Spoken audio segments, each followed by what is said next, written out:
My name is Lemony Snicket. I'm grateful for this opportunity to be able to appear on camera to warn people away from my books. I am the author of a great number of books, and I recommend none of them. Once I was in the library, and I was looking at all the books that were on the shelf, and there were no books that were written about the Baudelaire orphans. There were no books that were written about Violet, Klaus, and Sonny, and the terrible fire that consumed their home, and the dreadful man, Count Olaf, with whom they were forced to live, and all of the terrible things that kept happening over and over again. So it was a void that I sensed on the shelf, and I thought I would fill it. There are many horrible terms for these books.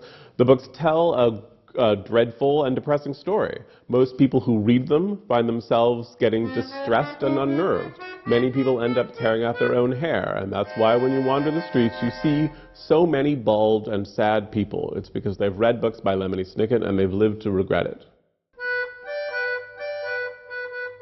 My answer is always the same: no age whatsoever. If you're 2, you are too young. If you're 6, you are too young. If you're 36, you are too young. If you're 109, maybe. If you've had a very difficult life, full of trouble, and you're used to terrible things happening over and over again, and you don't mind that when you pick up this book and read about one more terrible thing, you drop down dead instantly, maybe for that 109-year-old you may read the book. Everyone else is far too young.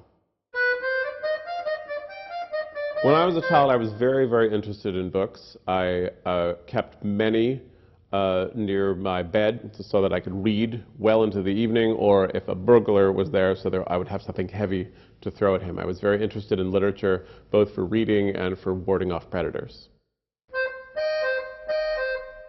It's true that the stories in a series of unfortunate events are real. They are as real as I, Lemony Snicket, am. They're as real as anything. And it's true that the books are often filed in the fiction section, which is a mistake. The books, whenever I see them in a library or a bookstore filed in the fiction section, I go and I find the person who's in charge and I say, these books should not be in the fiction section. They should be in the dumpster behind the library or bookstore.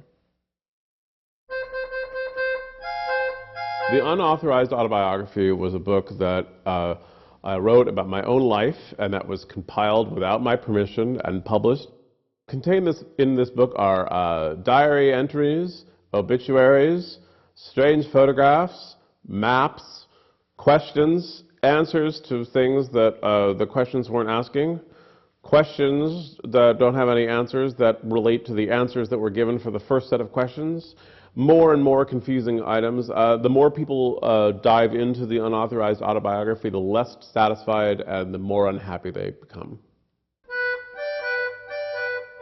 My advice to anyone who wants to be a writer is to carry a notebook with you so that you can write down anything that you overhear or any idea that you have, so you might be able to use it later. Now, the other part of that is that when you're eavesdropping on someone and taking notes on their conversation, the important thing is to have an excuse ready so that when you're caught eavesdropping, you'll have an excuse.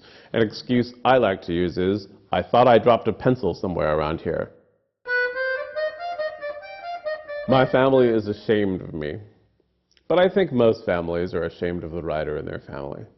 I think writing usually carries a disreputable air of it. It's almost as it has the smell of misery when you become a writer. You know that you're going to become the sort of person who spoils family gatherings by being gloomy and literary. For me, a typical workday begins with early rising in the morning, a little bit of breakfast, weeping, reading, waking up again because I seem to have fallen asleep, a light lunch, research, taking notes, the slow feeling that life means nothing, an ongoing depression, sheer unhappiness, more weeping, panic, hysteria, dinner, bed. I think weeping is an important part of just about any process. I weep every day for 2 reasons. One, because the stories that I write are very depressing and they upset me. And the other is that I often have excess salt water near my eyes, and weeping is the only way I know to get rid of it.